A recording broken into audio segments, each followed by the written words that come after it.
morning, ladies and gentlemen. At today's press conference, we will hear from Governor Cox, FBI Director Kash Patel, and Sheriff Mike Smith. We also have with us Utah DPS Commissioner Bo Mason, Lieutenant Governor Deidre Henderson, FBI Special Agent in Charge Robert Bowles, and local and federal law enforcement partners. Following the remarks today, Governor Cox, Director Patel, and Commissioner Mason will take questions. Thank you.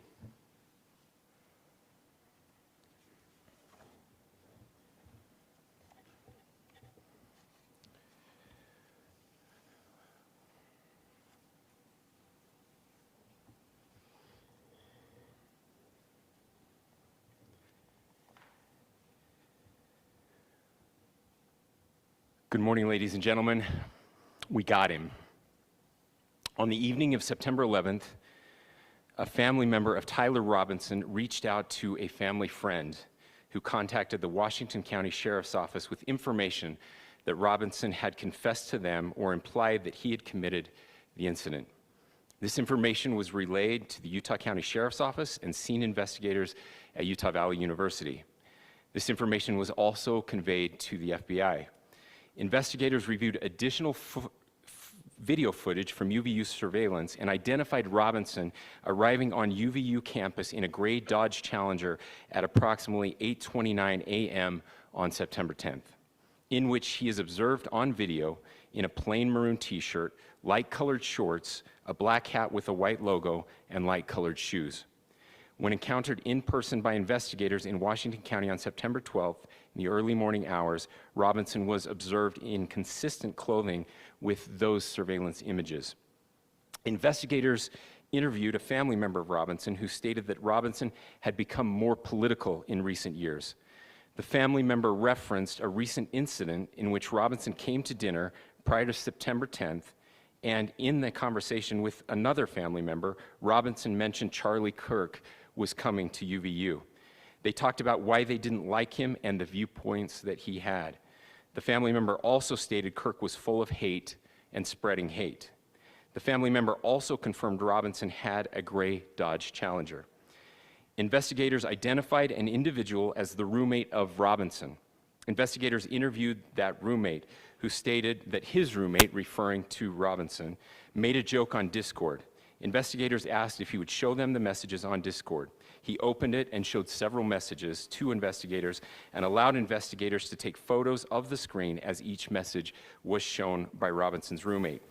These photos consisted of various messages, including content of messages between the phone contact named Tyler with an emoji icon and Robinson's roommate's device.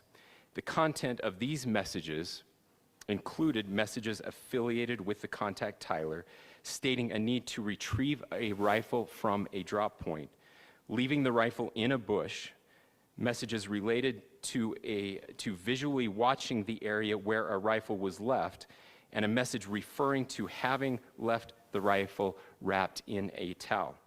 The messages also refer to engraving bullets and a mention of a scope and the rifle being unique.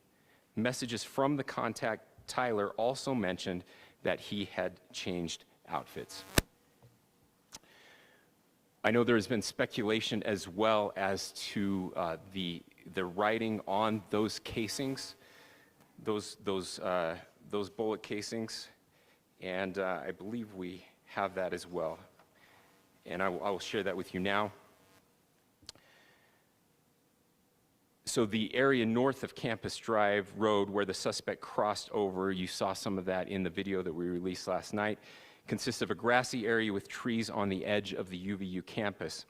Investigators discovered a bolt-action rifle wrapped in a dark-colored towel. The rifle was determined to be a Mauser Model 98 30-06 caliber bolt-action rifle. The rifle had a scope mounted on top of it. Investigators noted inscriptions that had been engraved on casings found with the rifle. Inscriptions on a fired casing read, "Notices, bulges, capital OWO, what's this, question mark." Inscriptions on the 3 unfired casings read, "Hey fascist, exclamation point, catch, exclamation point." up arrow symbol, right arrow, and symbol, and 3 down arrow symbols. A second unfired casing read, "Oh Bella Ciao, Bella Ciao, Bella Ciao, Ciao Ciao," and a third unfired casing read, "If you read this, you are gay, LMAO." We are indebted to law enforcement across the state who's worked seamlessly together, local law enforcement, state law enforcement, and our federal partners with the Federal Bureau of Investigation. We're grateful for everyone who worked together in such a short amount of time to find this person and to bring justice. I want to thank the public who has been so engaged, reviewing videos, helping us with sending in tips, and helping us get to this point.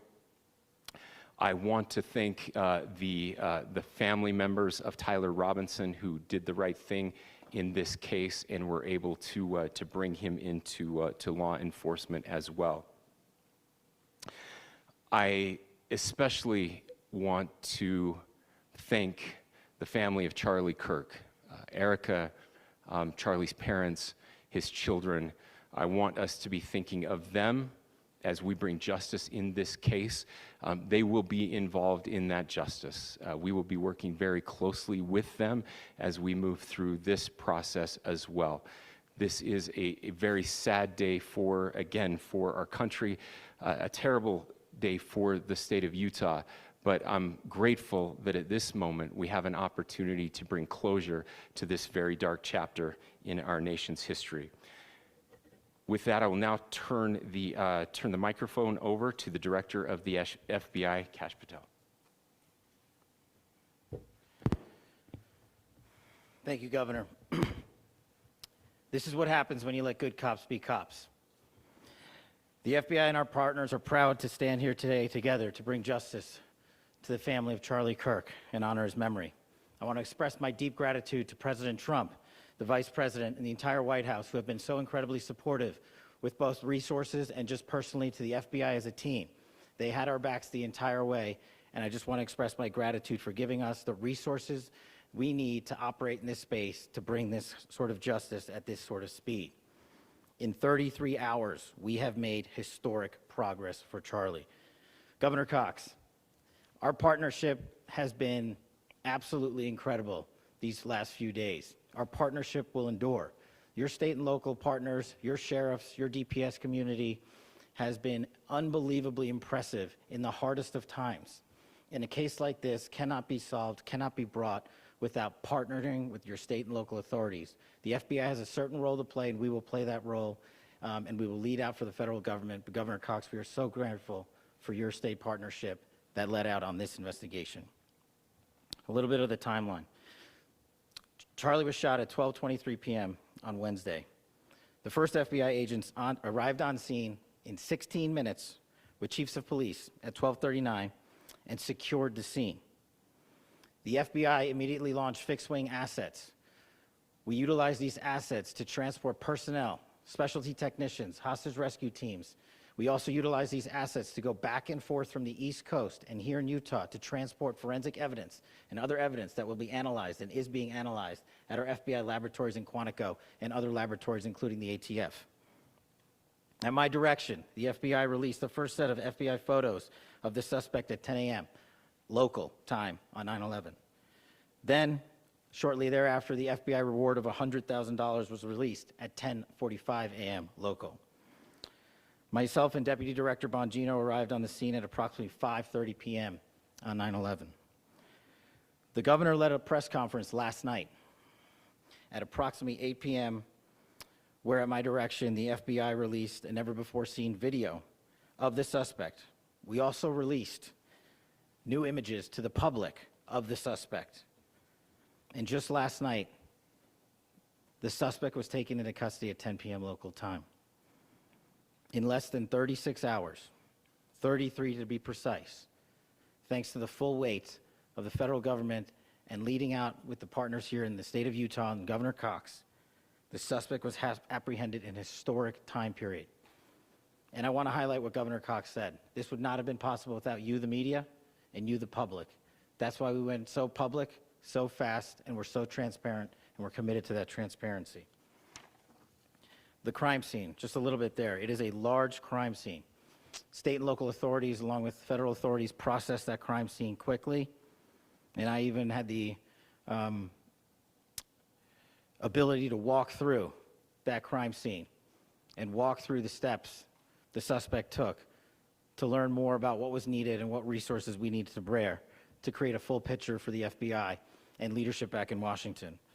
Furthermore, thankfully to state and local partners, forensic evidence has been seized and continues to be garnered. Forensic evidence has already been evaluated at FBI laboratories in Quantico and state and local authorities here. We will continue to process evidence as we see it, as we collect it, and we will continue to deliver it to Governor Cox and his team. Last night, we had a total of approximately 7,000 leads. As of this morning, thanks to your great work, we have over 11,000 leads that were called in to the FBI. And we are running out every single lead that we can. Every one of those leads will be run out.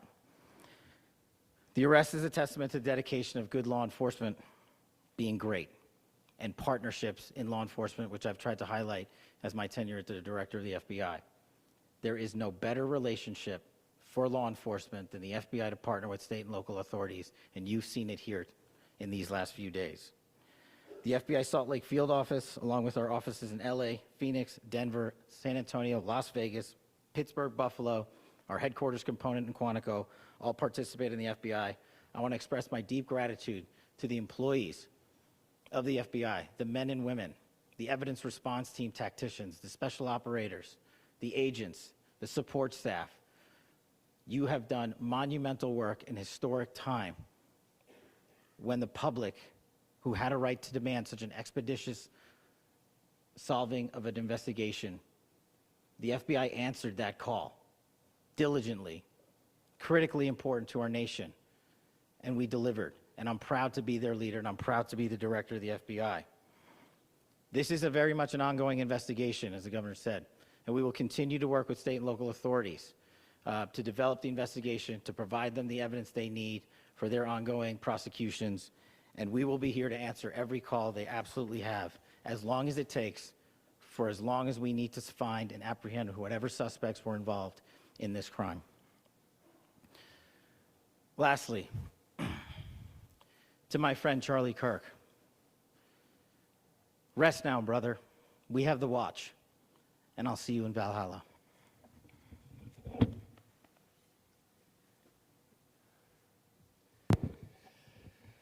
Thank you, and good morning. I would just like to take a few minutes as the sheriff to express my gratitude for everybody who has played a part in this investigation. As you know, it's been a vast, a complicated, and a very, very fast-paced investigation. You're looking at people standing up here who are running on, if they got an hour's sleep in the last couple of days, they're probably lucky. It has been very taxing. It has been so impressive, speaking on behalf of the local law enforcement, to see the cooperation that we've seen in this type of case. Across the state, sheriffs, chiefs, our state partners have stepped up and have come to the call on anything that we needed. Our county chiefs have been phenomenal. Our Utah County Attorney, Jeff Gray, who's standing up here with us, has been phenomenal in leading us through this investigation. I would like to thank the federal government for their resources, their assets. Our local team here, our FBI team, has been extraordinary in helping us work through this and bring this person to justice. Most of all, I would like to thank the public, and specifically, I would like to thank the public who turned to prayers and who turned to positiveness for us. I would like to thank them on behalf of the law enforcement community, because we needed those prayers. That's what we needed to get through this. We needed your support, and you gave it to us. We needed your patience, and you gave it to us. And I would like to thank you for the Kirk family, because that's what they need, is your support and your prayers, and that will get us through all of this. So thank you, everybody, for everybody that have stepped up. We've had such a phenomenal response to this. Thank you.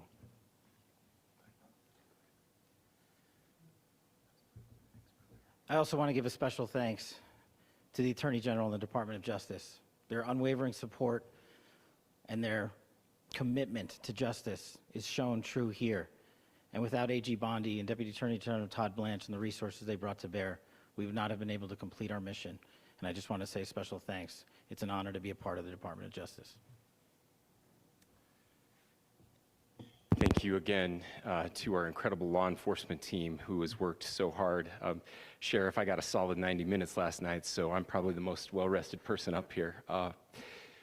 Ladies and gentlemen, I get the microphone, so I hope you'll permit me a moment just to share a few more thoughts about where we are and how we got here and maybe a little bit of where we go from here. I don't want to get too preachy, but I think it's important that we, with eyes wide open, understand what's happening in our country today.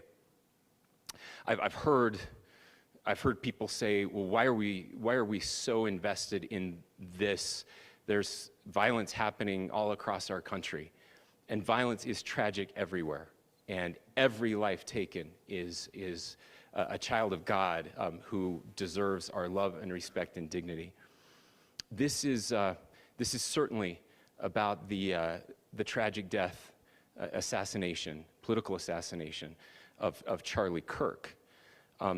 But it is also much bigger than an attack on an individual.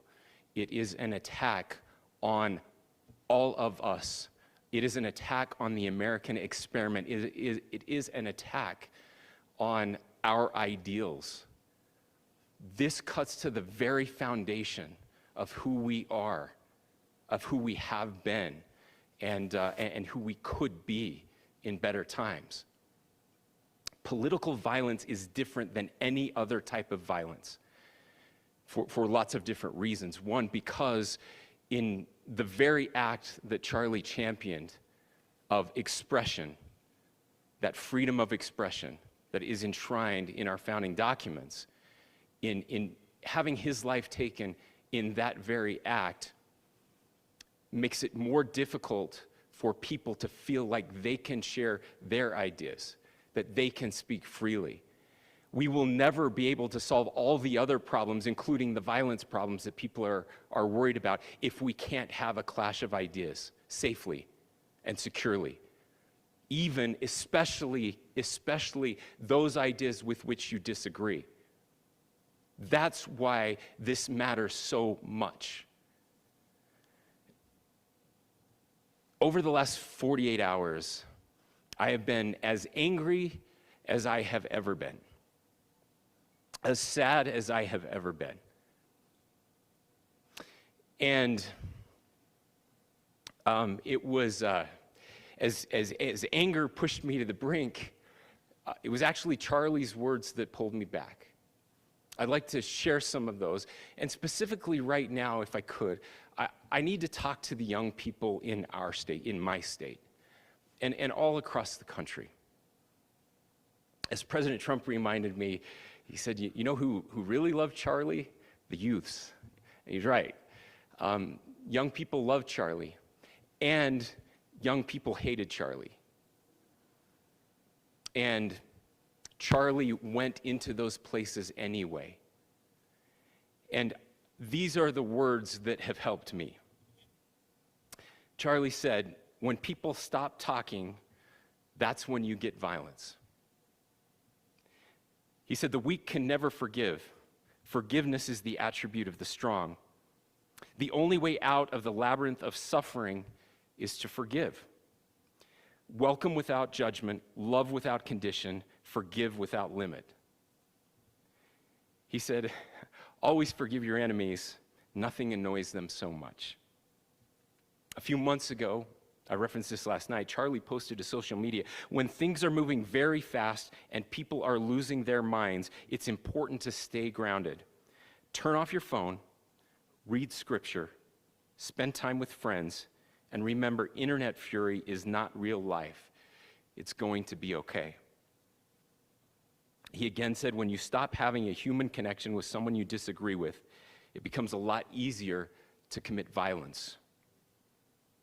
He said, what we as a culture have to get back to is being able to have a reasonable agreement, where violence is not an option. Now, again, to my young friends out there, you are inheriting a country where politics feels like rage. It feels like rage is the only option. But through those words, we have a reminder that we can choose a different path. Your generation has an opportunity to build a culture that is very different than what we are suffering through right now. Not by pretending differences don't matter, but by embracing our differences and having those hard conversations. I think we need more moral clarity right now. I hear all the time that words are violence.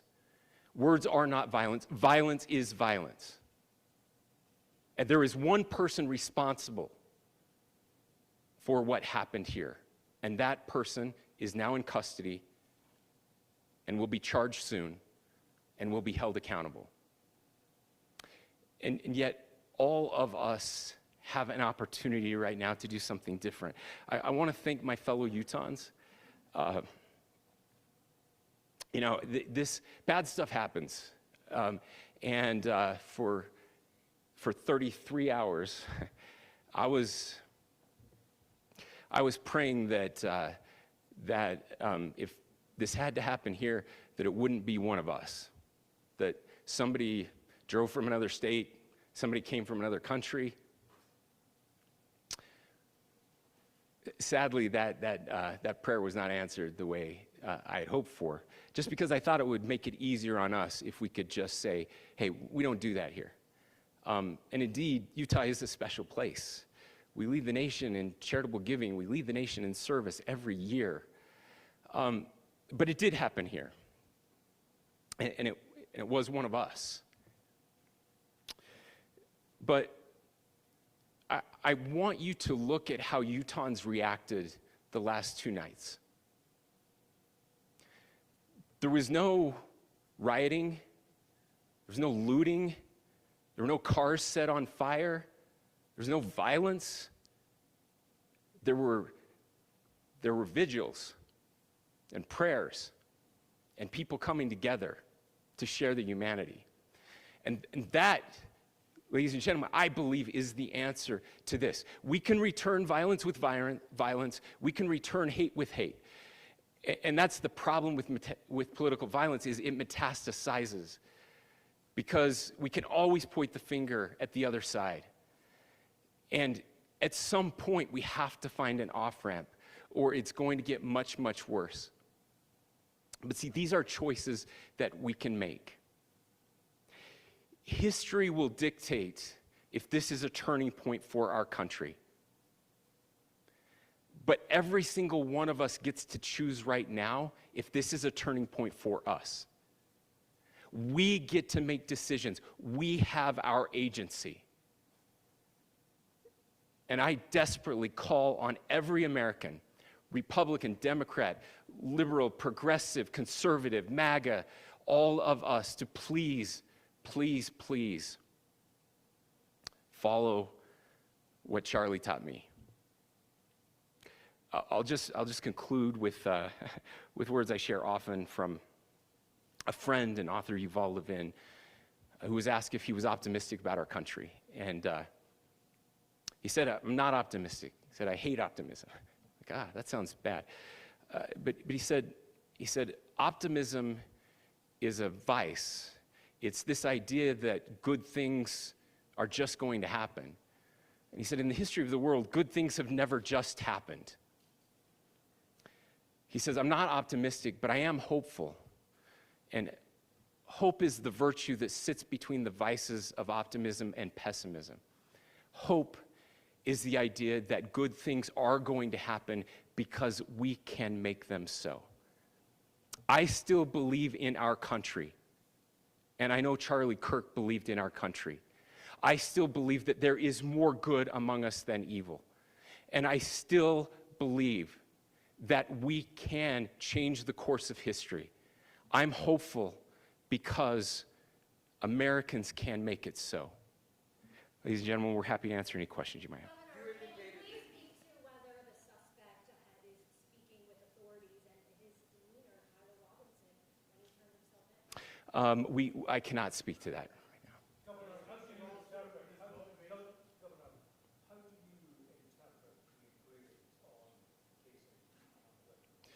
Well, I will leave that up to you to interpret what those engravings mean. I think the clearest one that says "catch fascist," there's not, and by the way, that's like catch like a ball, catch this. That's, I think that speaks for itself. Governor, you indicated that he had been communicating. Please. Beyond that, is there anything in your view that you discovered that may have radicalized or changed some of the problem that makes such a horrific? There's nothing more that we can share at this time. Governor, Yeah, you please. indicated that he had been communicating with a friend on Discord about the gun. Do you anticipate any more arrests? We do not at this time have any information that would lead to any additional arrests. Do you believe he acted alone? Yes, but the investigation is ongoing.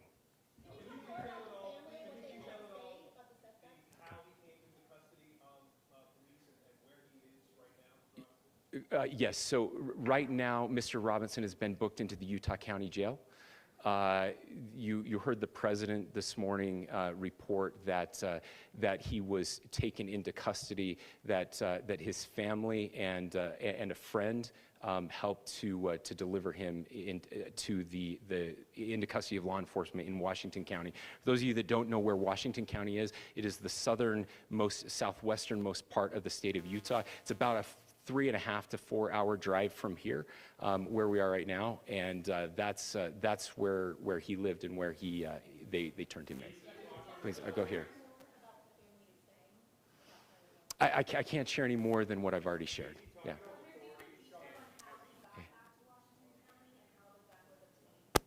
So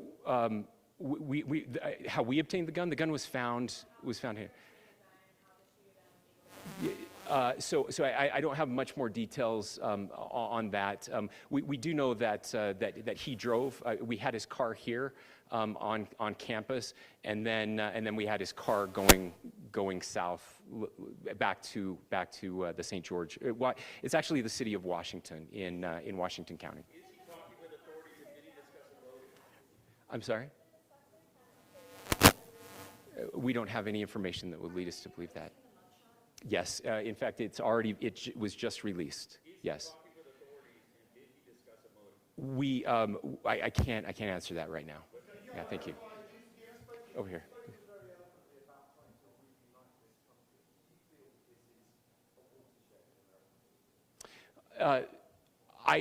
I absolutely believe that this is a watershed in American history, yes. The question is what kind of watershed? And that chapter remains to be written. Is this the end of a dark chapter in our history or the beginning of a darker chapter in our history? Look, I mean, if you look at true political assassinations in this country of someone of this stature, this feels a lot like the late 60s. And having one so gruesomely displayed on camera in all of our hands and in all of our pockets, we are not wired as human beings biologically, historically. We have not evolved in a way that we are capable of processing those types of violent imagery. And by the way, we've seen another one with a gruesome stabbing very recently that went viral. This is not good for us. It is not good to consume. Social media is a cancer on our society right now. And I would encourage people to log off, turn off, touch grass, hug a family member, go out and do good in your community. That is happening, and it's happening organically right now. I had a friend in a small city in Utah who said, we're getting together, the Republicans and Democrats in my little town are getting together to have a discussion last night, just to find a way to find their better angels. So yes, this could be, I mean, again, you have to go back to JFK to have seen a video live of something like this happening. I wasn't born until 1975, but I know that things were really dark in the late 60s. Sorry to some of you. I know some of you were there. This is our moment. Do we escalate, or do we find an off-ramp? And again, it's a choice.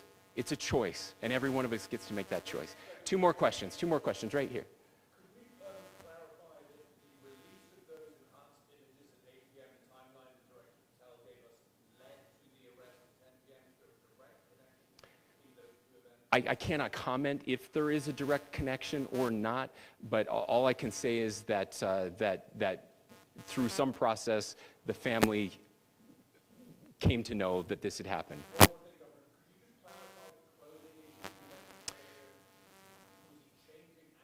Correct. Yes. So when he's first spotted on campus, he has different clothing on, and then he changes clothing on the roof, and then changed back into that clothing at some point, so that when he was apprehended, when he was arrested, the clothing matched the clothing he had on before the shooting here at UVU. Last question here. Yes.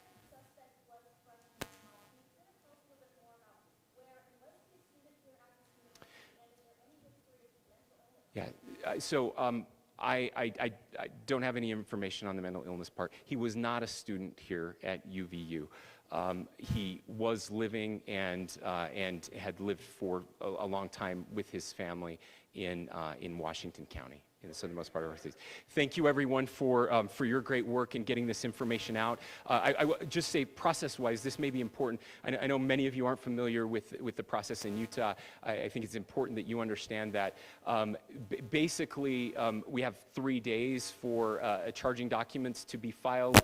A CI will be filed. We'll have more information then, more detailed information as those charging documents are filed in preparation for a preliminary hearing. So 3 days. So we would anticipate then that early next week those charging documents will be filed. We will obviously be working. The county attorney will be working very closely with Mr. Kirk's family as those documents and decisions are prepared and made. Thanks, everyone.